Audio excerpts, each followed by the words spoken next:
Welcome to my studio, episode 4 of my daily art vlog. Today I take this piece to finish, and we have Brooke Cormier in the studio as we film another episode of our Mentorship Series.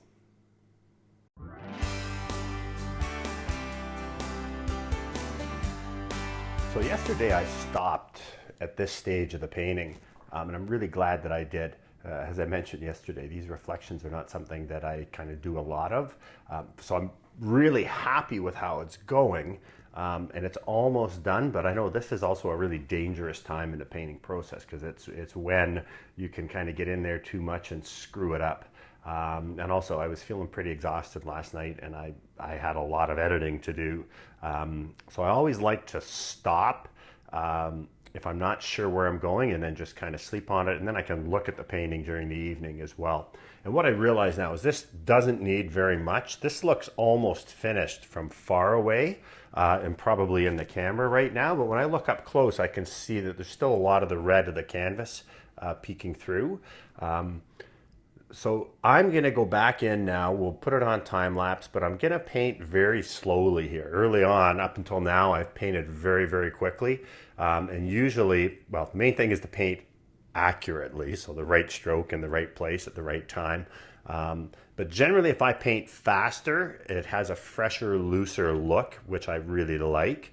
But when it gets to the end of the painting, that's the time to really slow it down, kind of make a mark, assess the mark, make another one.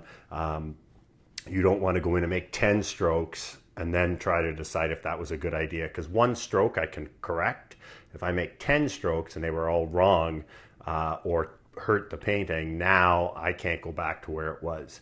So I'm going to slow this down, just kind of pick away at this and finish it. And mainly I'm going to be looking at just putting in some of the lightest lights and covering up the area where the red is. And I've got, I guess, about an hour and a half until I have to start setting things up because Brooke's coming over today.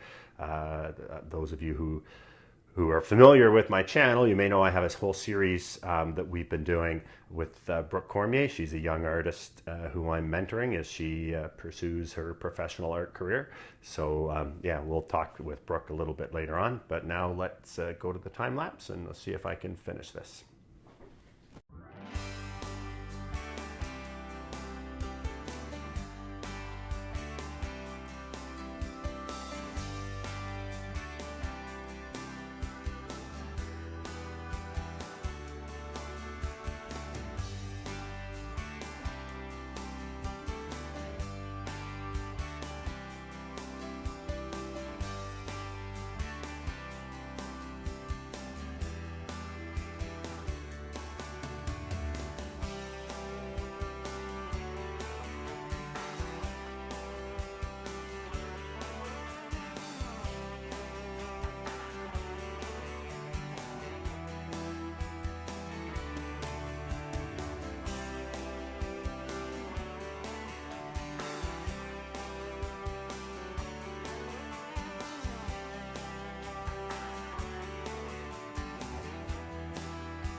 Okay, this piece is done. I'm extremely happy with it. It went really, really well.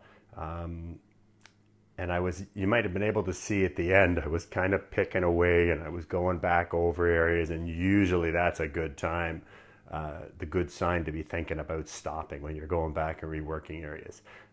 So yes, I finished this piece. I'm very happy with it. It's hopefully going to a client. Someone commissioned me to do this piece, but with my commissions, there's always no commitment on the part of the client. So it all has to be a painting that I want to paint in the first place. And it has to be from my photos normally. And so anyways, the client saw a similar piece to this that was in fall colors, and he wanted a spring scene. So my usual thing with my clients is if it's something that I'm interested in doing, I'll do it. If they like it, they can take it. But if they decide they don't want to keep it, then it just goes into my regular rotations. And it will sell eventually, hopefully.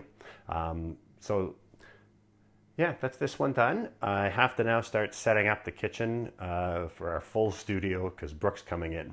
And while I'm doing my vlog on my iPhone, we're gonna set up several DSLRs and do the multicam shot with the boom mic and everything like that. So I'm going to get that set up and then I'll introduce you to Brooke.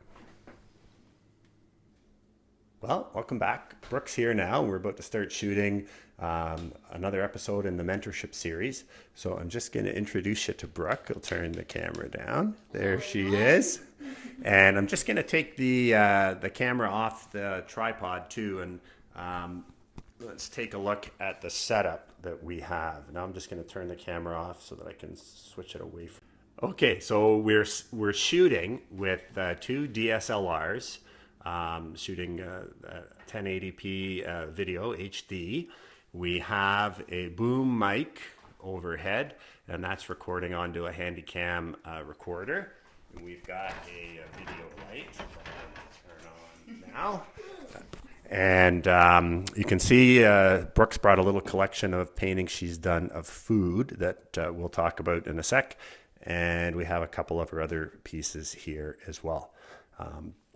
So we're actually going to start shooting the episode, but I'll put leave the phone on for a bit so you can see the first little bit of of this episode. And if you want to see more of it, this will be posted on YouTube probably in a week and a half, 2 weeks, when Cameron gets back and can do all the editing.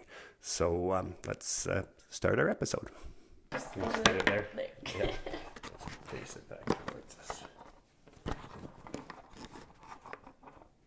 Okay. You ready? Yep. Well, hello, welcome to my studio. This is time for another episode with Brooke Cormier. Hello. And today we're going to talk about what's been up lately. So you've got a lot of things been going on, a lot of paintings selling. So why don't you fill me in? So I've got 2 art shows coming up in June, one on June 10th and one on June 25th. So this month I've been just painting and building up my inventory for those. However, I've been selling a lot of the paintings that I've been making for the shows, which is a good thing. I'm not complaining, but it's also making me start worrying about my inventory. So I've been making these little 3x3 food paintings. These are actually so neat. Yeah, they're so much fun to make. They don't take too long, so it's a very immediate satisfaction when I'm making these. And I've been having a lot of engagement with them too, because I'll be posting them on my social media and then people will be like, oh, I would love to see spaghetti and meatballs, or I would love to see donuts and stuff. And then everyone's like, oh, it's an exciting little project that I've been working on. So I've been, I wanted to make 25 of them, and they're $25 each. And then bring 25 to the show, but since then I only have 13 left because I've been... So you sold 12 of the 25? Yeah, so I was... Careful what you wish for. I know, exactly. So I'm going to keep making them when I have spare time and need a break from my bigger paintings, but and so right now... last weekend, actually, I went to High Park to photograph all the blossoms. And I went on Friday during the day because I thought, everyone's going to be at work and nobody will be there, whatever. And I go there and it's just packed. Oh, really? Yeah, I was taking pictures for tourists more than I was of the actual cherry blossoms. Pictures of people? Yeah, they're like, can you take my photo? They see you with a big camera and they're like, oh, we'll ask her. Yeah, exactly. But I got a lot of pictures, and I've since painted this really nice magnolia tree, but then I sold that one right after I made it too. And then right now I'm working on three paintings in a series that I'm gonna have meant to be displayed all next to each other, and they're just 12 by 12. And it's actually 2 canvases that you gave me that you had toned before and everything. And I'm like, I'm just gonna try this out. But they've been coming along really nicely, and those will be of cherry blossoms. I was hoping to get it done before the weekend, but I don't know. It's kind of taking a little longer than I thought. But and I've done this piece over here. Should I go grab it? Yeah, sure. Yeah. And this was a bit of an experimental piece of a bonfire. This is at my cottage, and I just really wanted to try for this one. Very cool. Yeah, just to use only a palette knife. I ended up using a brush just for these little parts. Something that you might want to think of too for when you're using a palette knife is using a brush for your darks, because typically with oils it's often a good idea to keep your darks really thin, and then you go thicker and thicker as you go with your lights, because it probably took a while to get that covered with the knife. Yeah, I know. I used a palette knife to paint the whole thing, and you can tell. And I kind of regretted doing that too, because I feel like there's almost like too much texture in the background. Well, that's the thing. Yeah. So if you do this next time, you try, if you kind of lay in your darks with the brush, and then you just come in with the knife. When you're starting to put in the thick paint, that's something to try. But actually, this worked out well. It's still a nice piece. Still turned out, but I definitely would change things. Yeah. Plus, that's a lot of paint you're using. I know. Afterwards, I was like, there's a whole tube. I know. But yeah, it was. I think it was a good experiment for me, because I've never done that before. Yeah. Like, just purely used like a palette knife, and for me, you know, like coming from my background of mostly just like realism, it was kind of a fun experiment to see like if I could kind of get the same effect but without actually suggesting suggesting. Yeah, it worked really well actually. I saw this on, was it Instagram? I guess you posted it. It was like, oh wow, that's... And I did a bit of a time lapse of this one too. It's still even wet. But you also sold, so last time we talked about the Oshawa Artists Association show, but you sold 2 of the 3 paintings that were in the show. Like, so they sold at the show. Yeah. So that's great. It's just nothing. I know, it looks like nothing but net so far. Yeah. For you. So it was the canoes, like the Algonquin Misty Morning. Somebody contacted my mom actually from her work and was like, I really want to buy that. So I was like, great. And then since then, I've had 2 other inquiries about it, saying like, is it still available? I went back on the 21st just to like take a look around, because I was so overwhelmed the night of the opening. I wanted to like have a chance to actually like see all the different paintings and everything. And I met this really nice couple at the gallery, and then they were like, oh, we really like your stuff. And then they gave me a call afterwards saying that they wanted to buy the Algonquin. I was like, sorry. I mean, I'm sorry, but I'm not that sorry. I'm kind of happy still that it's sold.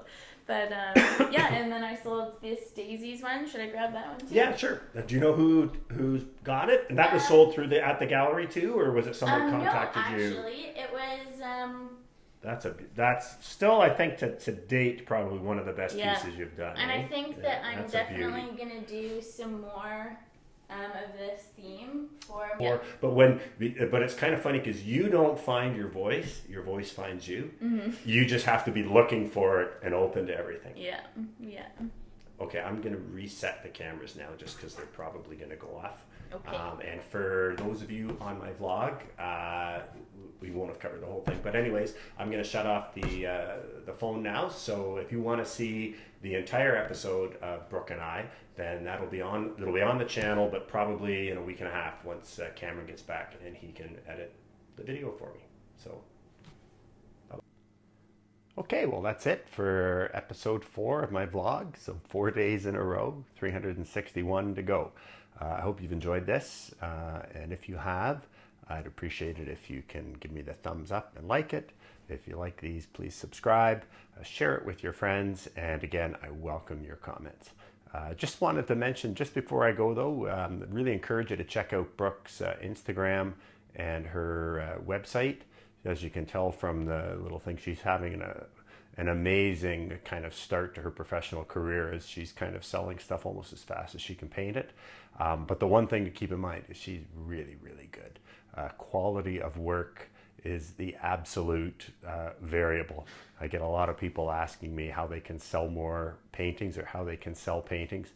The very first thing you can and should be doing is developing your skill set, your knowledge to create the best paintings possible. Because no amount of social media or marketing or anything else is going to sell paintings that aren't really, really good or great. So thanks again. Thank you for your time, and I will see you tomorrow.